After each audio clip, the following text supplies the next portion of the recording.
Back to Newsnight. Many thanks indeed for staying with us. Remember, you can weigh in on our discussion tonight. We have the Governor of Kirinyaga County, Anne Mumbi, here with us in studio. 22422 is our SMS line, and the hashtag is Newsnight. Now, I promised that we'll be talking a little bit about Kirinyaga County, and I'm coming to that, Governor. Just hold on to that a little bit. But I do have one or two questions for you. A meeting was recently held. This was on Friday in Sagana, and it is still unclear in terms of the attendance. Who was there? Were you? No, I wasn't. You are not there? No. Any reason why? Any specific reason why? I was out of the country, and it was called at very short notice. I think Wednesday night, and I couldn't get a flight from where I was. Okay. But you were privy to the conversations there? I'm sure you've been briefed once you returned. I was following step by step, yeah. So we saw you today leading, I use the word leading lightly, a presser by Team Embrace. And we've seen Embrace versus Inua Mama. We've seen different teams. And some would ask that these groups are being used as puppeteers in a male-centered, at least what we can see right now, 2022 presidential race. Are you proud of that categorization of women leaders who meet to effectively champion the cause of male leaders? First of all, I think it's a wrong categorization. I think, how would you describe in my view, comparing Embrace with Inua Mama is like comparing oranges and apples. So what is Embrace all about? Embrace was set up to support the Handshake and the BBI process, and mostly to stand for inclusion and peace building in the country. If you remember the launch of Embrace, and we've reiterated that every time we have spoken. We've talked about peace building, the importance of national cohesion, the importance of changing the structure of government and expanding the top and providing a space for women. That is what we talk about. We've never campaigned for any candidate. We've never mentioned any presidential candidate. As a matter of fact, we come from very diverse parties, and those parties, there's a Wiper, there are people from Jubilee, there are people from ODM, people from ANC, there are people from NAC. You know, all those people have different candidates, so to speak. So they're not, there's no agreement between those parties to front a candidate. And so this issue of comparing Embrace and Inua Mama is actually a creation of the media. It is, and they keep repeating it until they believe it themselves. But if you listen to what Embrace say when they stand, we talk about, please support the Handshake. It's good for this country. It brings peace and inclusion. Is to ensure by two men. Well, they happen to be the current leaders of this country at this point in time. And some are asking, can Embrace look forward beyond that? The president right now is male. The head of these parties is the principal for the Handshake is male. And so it's not so much because they are male. In fact, one of our biggest agendas is women empowerment and providing for space for women at the top. We talk about it every day, including today. We said, when you expand, please remember, we want at least 2 seats of the 5. And so we are not pushing a male agenda. That's not their agenda. That's our agenda as women. And so, again, I repeat, comparing Inua Mama with Embrace is like comparing apples and oranges, because we are pushing completely different agendas. Fair enough. I think you've made your point. Speaking of agendas, let's talk a little bit about the Mount Kenya agenda. You're governor in one of those counties, and for some time now we've seen leaders from that region talking about how they have seen lack of development and so many issues like that. And the accused essentially has been the national government, which is led by President Uhuru Kenyatta. In your view, are Mount Kenya grievances real? I don't think so. They are not real at all. I think the challenges of Mount Kenya are similar to the challenges that are anywhere in this country. And President Kenyatta has done a lot in Mount Kenya region, just like he's done in many other parts of this country, because the president of the country. If you look at development, even if you just look at my county, for example, in the last 4 or 5 years when President Kenyatta has been in office, we've gotten an additional over 300 kilometers of tarmac road. We didn't have that. We have a Thiba Dam being done so that we can deal with the issues and challenges of rice growing at over 18 billion shillings. We have institutions for science and technology that have been built in Kirinyaga. We have support even for country governments, not just for Kirinyaga. If you look at Nyeri, I mean, and even just the most recent. The whole Mount Kenya region and explain on paper why those complaints of lack of development are not real. They are not But there valid. is a division, Governor. Yes. I think no one can deny that. What is causing it? Politics. politics. By who? And the politics of succession. I mean, the unique situation we find ourselves as Mount Kenya is that we have a president who comes from our region.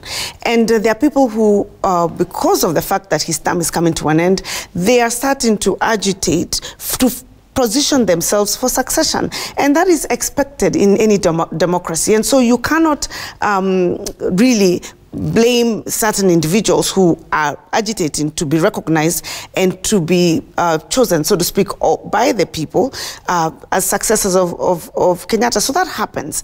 I think the only problem comes when we start making false accusations so as to get popular. You know, and some have blamed a section of the executive for these divisions. And do you see it the same way? I think you're mixing to the ones who blame the section of the executive for creating this division in Mount Kenya. They blame that section of executive, and I think because of the leanings. You know, we have in Jubilee 2 leanings, so to speak. And what happens is that you realign to the leaning that you are aligned to.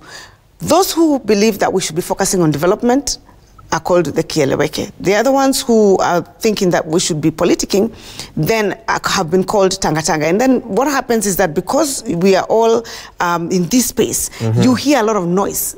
Right? That you can't even tell if Kieleweke are really focused on development or politicking, because they also, on weekends, Governor, you can't tell who is who, really. I think, and that's the nature of politics, by the way, and politics happens everywhere, not just in Mount Kenya. If you go to Busia, if you go to Kakamega, you go to Coast, you will find a lot of politics going on, especially over the weekends. It's just that ours is amplified, and again, I say, because of these succession issues. So, to answer your question on development matters, they are not valid. I think President Kenyatta has done exemplary well. I think he could do better. But in terms of development and infrastructure, they have done quite a bit. There are certain things that we need to do better. We need to come up with solutions to absorb the number of youths that do not have jobs. And this is I think we need to sit and think about it. And it's still national. It's not just about Central Kenya. We have challenges. Sorry to interrupt. Go ahead. We have challenges to do with coffee, for example, which is one of our biggest earners in the region. And that, I think, pains most of the farmers the most. And there are certain initiatives that have been put in place. We haven't gotten there yet, but President Kenyatta has put initiatives. So it will take some time for us to get that through, and it will take collaboration of counties, MPs, county assemblies to ensure that those proposals that have been put in place actually translate into money into people's pockets. So are you telling the voter on the ground in what is called the Mount Kenya region that what their leader is telling them that the reason you lack development is because sort of there's lack of favorable support from the executive is not true? Yes. You say that on record here tonight? Yes. I say if your leader is telling you that you do not have development in your region because the president doesn't care about Mount Kenya, it's a lie. Okay. Yes. So when we see you in Kibra, is that sort of expanding development? Is that politics? Is that succession? Because you've said there are many who are plotting succession. What took you to Kibra? It's politics. It's politics. What took me to Kibra was the handshake. And I said it there, and my statement was very clear. I said, I have come here because I support the handshake. That is one. The second reason I went to Kibra is because we find ourselves in a very unique situation as a country. It is not black and white.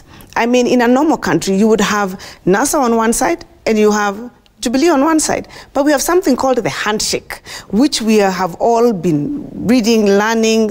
Every day you take a step to understand exactly what it means, and we've been having discussions about it. That situation brought a unique space that I could actually participate in the support of the handshake. And if you remember, Wahiga, the Secretary General of Jubilee, was on record, and I believe it was here in Citizen, where he was asked about the issue of some of the Jubilee members supporting and whether there would be punitive action, and said there wouldn't. So already there had been clearance, so to speak, that you can support whichever candidate because of the unique situation we find ourselves. And that is not a situation I created. I mean, the handshake is between President Uhuru Kenyatta, who then again happens to be the party leader of Jubilee, with Raila Amolo Odinga. And for those of us who understand the importance of the handshake right now to this country at this point in time, for our stability and for where we ought to go, I chose to be counted on the side of the handshake. On the side of the handshake. Secondly, the Kibera wasn't really a matter of life and death for Jubilee. It wasn't a national election in the sense that it was presidential. Fielding a candidate which you did not support, or we did not see you publicly supporting? Yes, I didn't, because I had a choice not to support that candidate. Because, and again, as I said... go against your party. Well, I didn't go through... president who is the deputy party leader. It doesn't make sense. But there was my party leader is Uhuru, and party leader shook hands with Raila. So that's what I'm telling you. It is not a straightforward, so to speak, situation where you say that the party position is this and you must adhere to it. I think they would have preferred, because in other circumstances, you know, there's a place that we didn't field a candidate. And we would have thought in this situation... in the spirit of the handshake, exactly. In the spirit of the handshake, we should have maintained that spirit. And because it wasn't a national issue where our party would have lost the government because of it wasn't even our seat in the first place in the beginning. It wasn't a matter of life and death. The important thing was to secure the handshake, to show goodwill that we mean business, we mean that the handshake is important for building Kenya, for cohesion, for inclusion, and we want it to succeed. And that was a statement as a leader I felt that I needed to send as an individual. Because also, even if we're in parties, we are also elected as leaders to make decisions. And many times, yes, and many times you don't necessarily agree with a party position. So you say that it was not a matter of life and death, although towards the end it did look like a matter of life and death. Unfortunately. Who do you blame for that? I don't think there's anyone to blame. I think everybody is playing their part according to the way they understand democracy. And democracy is like that. It's fluid. You know, you can go to parliament and there is a position and some people vote in a certain way, depending on their conscience, for example. If an issue touches on your religion or in something that you strongly believe, and I tell you, I am strongly persuaded that we need the handshake, strongly persuaded. It is not an issue of politics. I believe that we should support a process that provides for inclusion at the top so that this country is stable for years to come. I am persuaded about it. It's something I believe. Okay. And so that is why I stood on the same side with Raila Amolo Odinga and President Kenyatta on the handshake to ensure that they understand their leaders who stand with you and support you. The fruit of the handshake, from what Kenyans were told by the two men who shook hands, was that there'd be a BBI that would lead to some sort of reforms. Yes. In your view, why has there been a delay in the release of that report? I think if you look at how countries are not run like automatic machines. You know, there are many other things that are going on at the country at this point in time. The president had traveled. When they came back, there was Kibera elections. After that, there was the ICPD conference. For something as important as that report, which effectively has held the nation. In fact, we had over the weekend Honorable Wetangula and many others saying, please release that report. There is a bit of tension in the nation as Kenyans await to see it and read it. And it's good that people are looking eagerly to see the report, but it should also be released at the right time. When is the right time? When is the right time, in your view? First of all, at the time when the diary of the president allows for proper engagement, because it's not an issue of just throwing the report out there in the field. He has done several things. Even he has actually had a meeting with Mount Kenya leaders and told them, this is my position. I think we should support BBI. His position, it is good for us. On the report, he's read it? Not on the report, on the BBI On issue. The BBI issue? Yes, in general, which he had never done before. And so as a leader, you need to take certain steps and ensure that when you release it, it's at the right time and you give it adequate time so that people can actually start processing, engaging. There are certain institutions, for example, will be required to take the conversation further because all they're providing is a report, right? After the report, there should be engagements with the public. So you don't just go and throw the report out there without adequate preparations to ensure that we are in a position to engage, to have discussions. People have heard there is actually a BBI coming and what we should be expecting, what should we be looking out for. There was also the issue of census, for example. The census report was also due. So I think it's just an issue of timing. And I think we need to be patient. It will definitely come and come soon. And when it comes, then we will change gears to where the hearts of engagement. But you can understand that the longer it takes to be released, the more Kenyans are concerned that there could be interference, there could be editing, there could be amendments. It's not an exam. And this document is not cast in stone. Whatever it is they're going to put, as you had His Excellency the President say, is something that they're going to be providing proposals and we will then therefore deliberate. So it's not like a result of an election that once you're told it's 383, that is it, and you can't change it.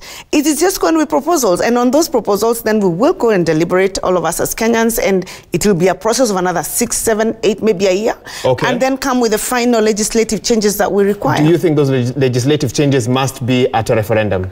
Not necessarily. It depends on what they are. The Constitution is very clear on the changes that you should do in a referendum, and those that you can do through Parliament, and those that you need to pass through the County Assembly. You've been quite vocal on this, and that's why I'm asking you this.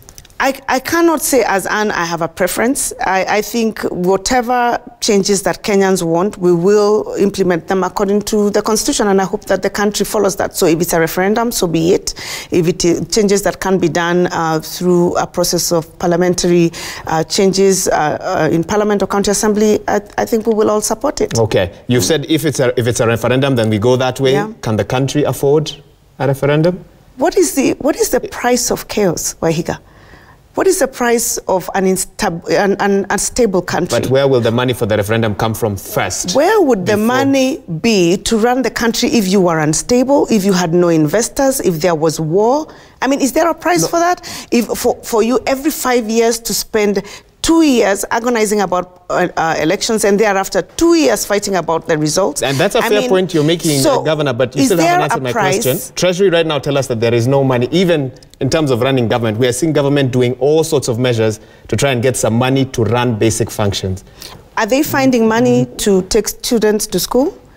Are they finding money to run hospitals? Are they finding money to build roads? What I know they will find money. Is that there is already a strain on the economy. There is always. Introduce a referendum. Where will that money come from? I have just told you, Wahiga, the only question you can ask Kenyans, what is the price? What is the alternative cost? You know, even in economics, you say, what is the opportunity cost for not doing that referendum? Will that save you money? No, it will cost you a lot more in terms of investment, in terms of the price of peace, in terms of the money that we will generate even in this economy. And so we need to put our country in a place where it is stable, you know, for the long term, once and for all. And there is no price to that. And you're convinced that whatever it is, whether it's constitutional amendment, whether it's through Parliament, will stabilize the country? Yes. I think it will take us to a better place than we are right now. Okay, to a better place. And especially on the matters to do with the complaints that the public have had over a long time, reduction of the wage bill and the reduction of especially the elective posts in the overall. And then secondly, the issue of the expansion of the top so that we are always not agitating and having these fights at the end of every election season. I'm interrupting you because I want to give you time now to tell me a little bit about Kirinyaga County. Finally. Two and a half years, I believe, if I'm not wrong, or a bit longer than that. What would you count as your biggest success so far and the challenges? But before that, we actually have something that I want you to listen to. Let's play that right now. Na hapo nyuma kulikuwa pumbi. Saa hii ukipiga kutus, ugali kianguka chini, unaweza kuchukua. Hiyo ni mambo ya Anne Waiguru. Lakini kitu moja tumeshindwa wakati tumeona Kevera alisapoti watu wa ODM 100%, nikashindwa. Wakati tulikuwa tunachagua Waiguru alisema ni Jubilee damu. ODM imekujia wapi Kirinyaga? Na tunampenda kwa maana ni yeye gavana. Lakini kwa wakati huu hatumuoni. Ukienda huko kwa mambalabala, ile zinafaa kutengenezwa ni county. Huko zimeharibika kabisa. Amechange hospitali sio kama vile ilikuwa mbeleni. Ukienda hospitali saa hizi kuna mpangilio.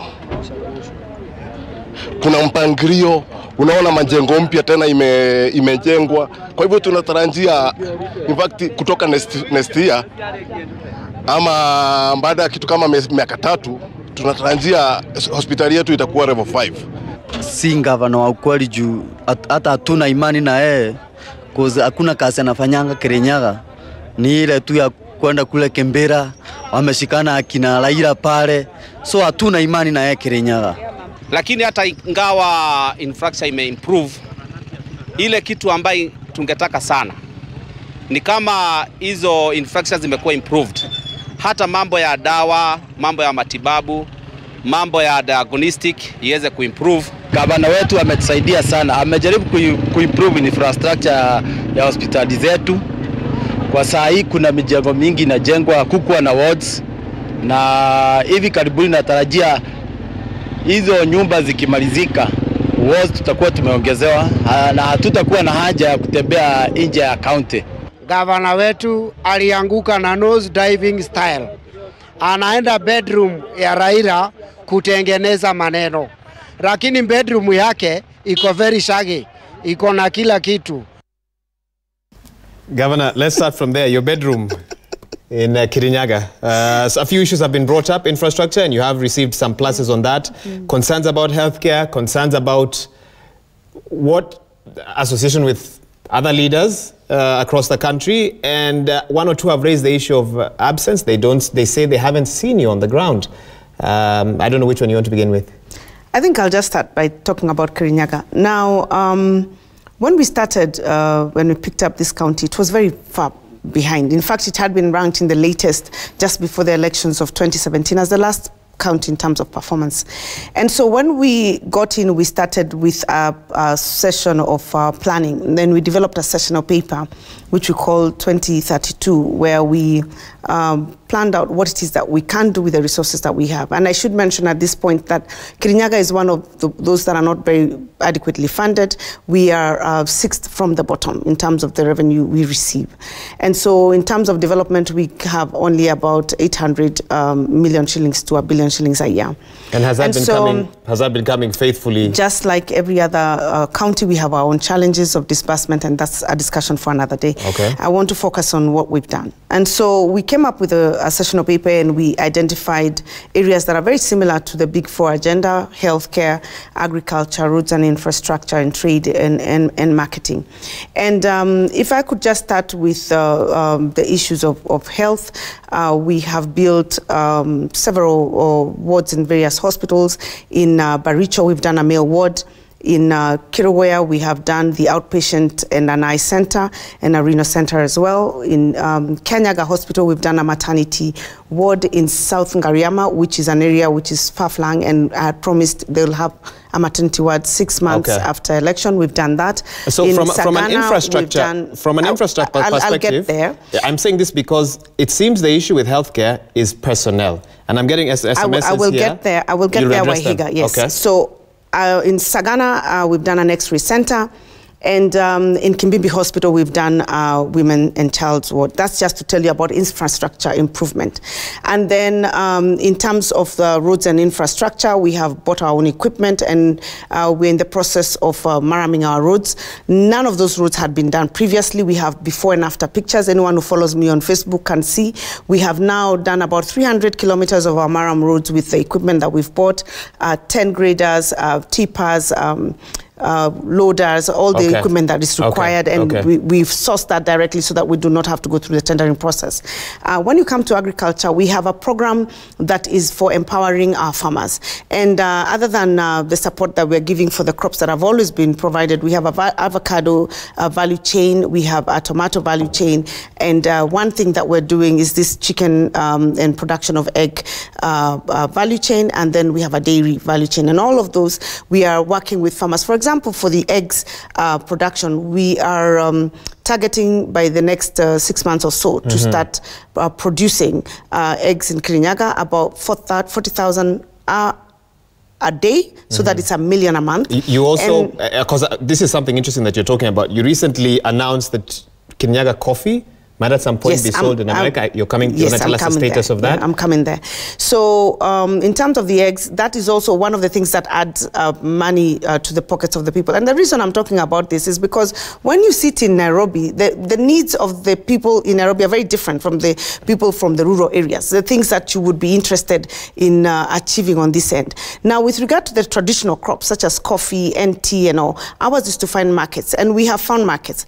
But you have heard there's been challenges in terms of getting that coffee from the farmer to the market. And despite the fact that we got markets in the US, our farmers are tied in these cooperatives, and I think you've heard the new reforms that the president is trying to initiate, is to try and get them out of the bondage that they've been caught up by the cooperatives because of the way the cooperatives operate. And this is what happens. Farmers, to sell their coffee, they can't sell their coffee to you tomorrow. If you wake up and go to Kirinyaga, they must sell it through the cooperatives. They must sell it through the cooperatives, and the cooperatives have already signed agreements a year in advance. And so and that year in advance, it's tied to several years because of the loans the farmers owe the cooperative. So even if you find good coffee, which we had found, and wanted certain coffee from certain individuals, they were already too tied to certain agreements that we could not break to take the coffee to another. So in a nutshell, you have the markets out there, but you don't have enough coffee. Yes. Because of deals that farmers have signed with cooperatives. Yes, and that's the reason why His Excellency the President has done these coffee reforms. And most people who don't come from the coffee areas would not understand. And one of the things that he has put in place is what he's calling a cherry fund. That's supposed to free the farmers so that the loans that they have, they are not so tied to the cooperatives, and the government offsets that, and they are free then to be able to sell their coffee to whoever directly, especially through the coffee exchange. And I think I've given you a chance to talk a little bit about some of the infrastructure that you've laid out in Kirinyaga County, but my phone is flooded with SMSs from doctors. Let me start with Dr. Uma Oluga. He's asking why... He's a unionist.